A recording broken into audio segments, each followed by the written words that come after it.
Hello everybody. अगर आप एक स्टेडियम मैनेज करते हैं या कोई स्पोर्ट्स ग्राउंड या मल्टीपर्पज़ स्पोर्ट्स चलाते हैं या फिर एक इंजीनियर या टेक्नीशियन है जो स्पोर्ट्स राइडिंग फील्ड में काम करते हैं, तो ये वीडियो आपके क्लाइंट के या आपके इंस्टीट्यूशन के काफ़ी पैसे बचाने वाला है। और मैं ये प्रूव करने वाला हूँ रियल नंबर्स के साथ इस लेक्चर के ख़त्म होने से पहले।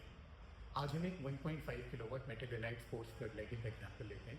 वही लैम्प जो पिछले 3 दशकों मोर देन 30 ईयर से इंडिया और दुनिया भर के स्टेडियम की बैकबोन रहा है, और उसका एलईडी इक्विवेलेंट से सीधा मुकाबला भी करके देखते हैं।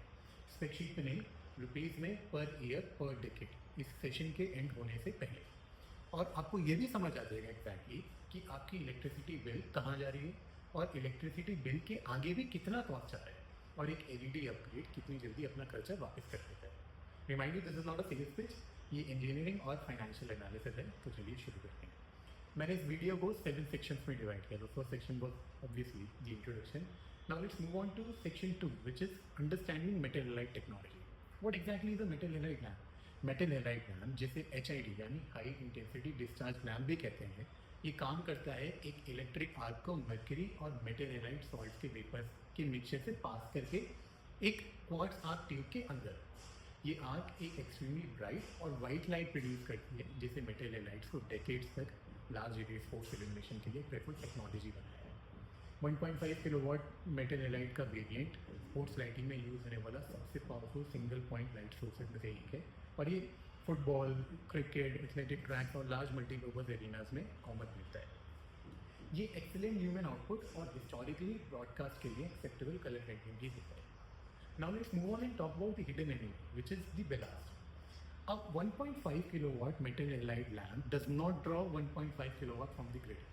It draws more than that. It draws 1.65 kilowatt. तो हर मेटल हैलाइड लैम्प को एक बैलास्ट चाहिए होता है, मैग्नेटिक या फिर इलेक्ट्रॉनिक कंट्रोल गियर जो आर्क करंट को रेगुलेट करे और करेक्ट स्टार्टिंग वोल्टेज प्रोवाइड करे। तो मैग्नेटिक बैलास्ट जो पुरानी इंस्टॉलेशन में सबसे ज़्यादा मिलता है और सबसे कॉमन भी है, approximately 8 to 10% power loss introduce करता है। इसका मतलब एक 1500 वॉट लैम्प पर 150 वॉट एक्स्ट्रा हीट, लाइट नहीं, एक्स्ट्रा हीट हर फिटिंग से ऑपरेशन के हर घंटे में। ये पहला नंबर है जो स्टेडियम अथॉरिटी और इंजीनियर को समझना चाहिए। आप पे कर रहे हैं 1650 वॉट पर फिटिंग के लिए, लेकिन आपको लाइट मिल रही है 1500 वॉट के बाद। Now let's talk about the warm up and restrike problem. जैसे metal halide lamp cold start से फुल ब्राइटनेस तक आने में 3 से 5 मिनट लेता है। It also depends upon the age of the system, ये ज़्यादा भी ले सकता है। तो स्विच ऑफ होने के बाद चाहे पावर इंटरप्शन की वजह से या फिर intentional shut down, and in most of the cases power interruption होते हैं because of DG failure match के दौरान। तो लैम्प को 10 से 15 मिनट या फिर 20 से 25 मिनट भी लग सकते हैं कूल होना पड़ता है उसको, और रीस्ट्राइक करना फुल आउटपुट पर वापस आने से पहले। इसे रीस्ट्राइक डिले कहते हैं। तो लाइव स्पोर्टिंग इवेंट्स में ये ऑपरेशनली एक बड़ी प्रॉब्लम है। पावर चाहे 30 सेकेंड्स के लिए गई हो, लेकिन फील्ड पर 20 से 25 मिनट तक डार्कनेस रह सकती है। कोई वर्क अराउंड नहीं है ट्रेडिशनल मेटल लाइट के सिस्टम, और इनफैक्ट आर्क डिस्चार्ज की फिजिक्स अलाउ ही नहीं करती। Now let's talk about lumen depreciation. एक मेटल हैलाइड लैम्प अपनी रेटेड लाइफ में अपनी इनिशियल ब्राइटनेस मेंटेन नहीं करता। मेटल हैलाइड सोर्सेज में ल्यूमेन डेप्रिसिएशन सिग्निफिकेंट है। जब तक लैम्प अपनी रेटेड लाइफ का 50% तक पहुंच जाए, तब तक वो 70 to 75% इनिशियल ल्यूमेन आउटपुट दे रहा होता है, लेकिन सेम पावर ड्रॉ कर रहा होता है। तो आप पे किसके लिए करें? फुल ब्राइटनेस के लिए, लेकिन आपको सिग्निफिकेंटली कम लाइट मिल रही है। ये ऐसा क्रिटिकल पॉइंट है जो ऑपरेशनल कॉस्ट असेसमेंट में रियली फैक्टर होता है। एक 1.5 किलोवाट मेटल हैलाइड लैम्प की rated life is typically let's say on an average 6000 hours होती है, और ऑप्टिमल कंडीशंस में ही 6000 आवर्स होती है, बिकॉज रियल लाइफ एनवायरनमेंट में frequent switching cycles, voltage fluctuations और एम्बिएंट टेम्परेचर वेरिएशंस के साथ में इफेक्टिव लाइफ अक्सर और कम हो जाती है। Now let's move to section 3, which is understanding LED technology in sports context. So LED is a system you need to understand. LED is a system, not just a lamp. जब हम बात करते हैं एक 1.5 किलोवाट मेटल हैलाइड को LED equivalent से replace करने की, तो हम एक लैम्प की जगह दूसरा लैम्प नहीं लगा रहे। हम एक लैम्प बेलास्ट इग्नाइटर की जगह एक LED ल्यूमिनेटर लगा रहे हैं, जहाँ पर एक light source, driver, thermal management और ऑप्टिक्स को एक सिंगल इंजीनियर यूनिट में इंटीग्रेट कर रहा है। एक अच्छी तरीके से डिज़ाइन किया गया 600 वॉट एलईडी भी फ्लड लाइट प्लेइंग फील्ड पर इक्विवेलेंट और काफ़ी केसेस में सुपीरियर इल्यूमिनेंस लेवल्स डिलीवर कर सकता है compare to a 1650 watt metal halide system. ये एक मार्केटिंग लैंग्वेज नहीं है, ये एक डायरेक्शनल एफिशिएंसी का रिजल्ट है। एक मेटल हैलाइड आर्क ट्यूब से हर डायरेक्शन में लाइट रेडिएट होती है, लेकिन काफ़ी बड़ा पोर्शन लाइट का लाइट फिटिंग या फिक्सचर के अंदर ही खो जाता है। But contrary to this, LED array precisely वहाँ लाइट डायरेक्ट करते हैं जहाँ उसे एम किया गया। Now let's talk about another important feature and interesting feature. जैसे हम आजकल आईपीएल में जैसे कि आईसीसी टूर्नामेंट्स में देखते हैं, इनिंग्स के बीच में लेजर शो या फिर लाइट शो होता है, वहाँ पर ये बड़ा हैंडी होता है which is instant on and instant of. तो एलईडी लेवल है कोल्ड और हॉट दोनों स्टेट से इंस्टेंटेनियसली 100% ब्राइटनेस तक पहुँच जाता है। कोई वार्म पीरियड नहीं है, कोई रीस्ट्राइक डिले नहीं है। अगर पावर 2 सेकंड के लिए भी गई और आ गई तो फील्ड 2 सेकंड में ही फुली लेट है। ये स्टेडियम मैनेजर्स और इवेंट ऑर्गेनाइजर्स के लिए ऑपरेशनल रिस्क मैनेजमेंट फंडामेंटली बदल देता है। अब वहाँ हमने बात करी ल्यूमेन डेप्रिसिएशन की, यहाँ हम बात करते हैं ल्यूमेन मेंटेनेंस। तो एक क्वालिटी एलईडी ल्यूमेन है, लेट्स से N70 या बेटर रेटेड परफॉर्मेंस के साथ अपना 70% इनिशियल ल्यूमेन आउटपुट 50,000 आवर्स तक मेंटेन करेगा।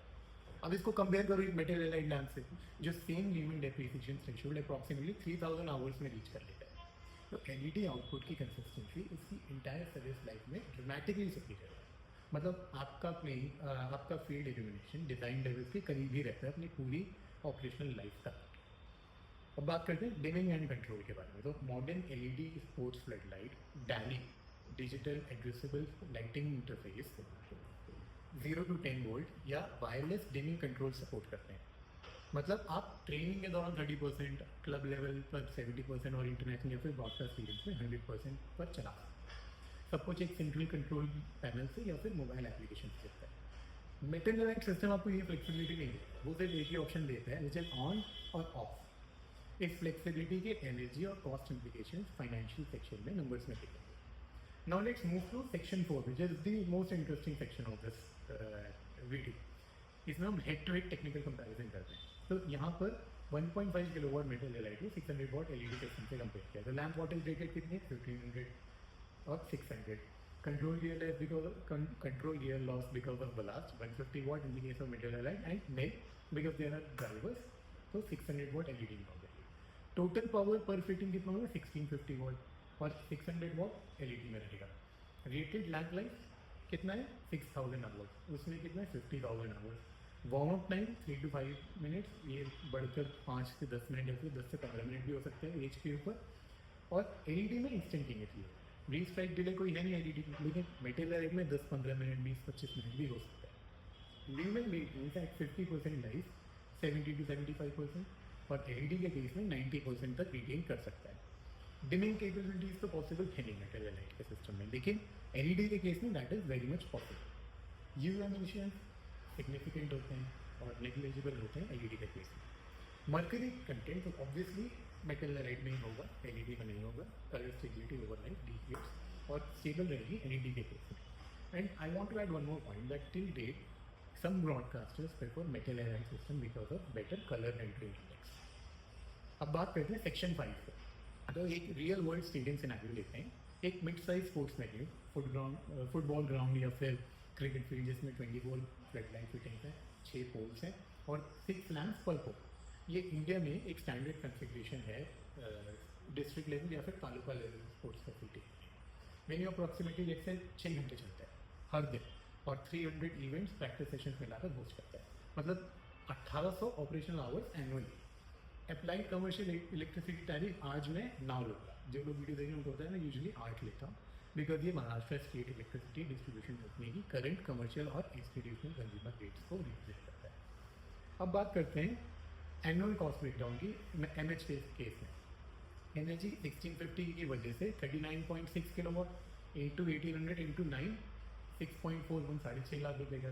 लैम्प रिप्लेसमेंट लेट से 8,000 रुपये का, तो कितना आ जाएगा 57,600। Maintenance because there are several electrical components जैसे इग्नाइटर्स, कैपेसिटर्स और लेबर वगैरह को इंक्लूड करेंगे 50,000 उसको कंसिडर कर दे रहे हैं। 7.5 लाख रुपये की टोटल एनुअल कॉस्ट आ गई मेटल हैलाइड की case. LED on the other hand कितना हो गया 600 वाट था, तो 14.4 किलोवाट 1800 आवर से मल्टीप्लाई करो, ये multiplied by 9 2.33.280। Lamp replacement let's say 45,000 की फिटिंग है तो 38.880। Maintenance minimal because there are no electrical components 90 watt के साथ जैसे, तो 12,000 रुपये इसको हम कॉस्ट कर लेते हैं। तो टोटल एनुअल कॉस्ट एलईडी के केस में कितना हो गया? 2,84,160। तो एनुअल सेविंग्स कितनी होगी? 4,64,960 per year just by switching from metal halide to LED on a 24 lamp installation. 4,64,960 rupees. इस फिगर को याद रखना। अब आते हैं सेक्शन 6 पर, the hidden cost of metal halide that nobody talks about, the ballast loss that nobody will separately see। हर घंटे जब आपका 24 मेटल halide लैम्प चल रहा है तो 3.6 किलोवाट यानी 150 वाट मल्टीप्लाई कर लो इसको 24 रीडिंग, सिर्फ मैग्नेटिक बलास्ट कंज्यूम कर रहा है। और उसे एनुअल ऑपरेशन में 6,480 किलोवाट आवर पर ईयर हो गए, जो प्लेइंग फील्ड पर 0 यूनिट्स प्रोड्यूस कर रहा है। 9 रुपये के हिसाब से आप अप्रॉक्सीमेटली 58,320 लेट से 60,000 हर साल सिर्फ अपने पोल्स के आसपास की हवा गर्म करने के लिए पे कर रहे हैं। ये कॉस्ट आपके किसी भी लैंड स्पेकशीट में नहीं आता। अब दोबारा से बात करते हैं लिमिट डिप्रिसिएशन की। Why are you paying full price for reduced output? जैसे सेक्शन 2 में हमने डिस्कस किया कि एक मेटल halide लैम्प अपना ल्यूमेन आउटपुट पहला स्विच ऑन होने के मोमेंट से ही यूज़ करना स्टार्ट कर देता है। अपनी रेटेड लाइफ के मिड पॉइंट तक लेट अप्रॉक्सीमेटली 3,000 आवर्स तक आपकी फील्ड डिज़ाइन इल्यूमिनेंस लेवल से 70 to 75% पर चली रहती है। लेकिन आपका इलेक्ट्रिसिटी मीटर तो ये नहीं जानता और ना ही वो परवाह करता है लिमिट डिप्रिसिएशन की। वो पूरा पावर कंजम्पशन रिकॉर्ड करता है और आप इफेक्टिवली एनर्जी कॉस्ट का 100% पे करते हैं। लेकिन आपको लाइट आउटपुट सिर्फ 70 to 75% मिलता है। तो ये ऐसा इन्विजिबल लॉस है जो इंस्टॉलेशन के हर लैम्प की पूरी सर्विस लाइफ में कंपाउंड होता रहता है। अब बात करते हैं द कॉस्ट ऑफ डार्कनेस, जो रीस्ट्राइक डिले की वजह से आती है। एक सिनेरियो कंसिडर करिए, शाम का मैच है और 30 सेकंड्स के लिए पावर इंटरप्शन होता है। तो मेटल halide सिस्टम के केस में आपकी फील्ड डार्क हो गई 20-25 मिनट तक।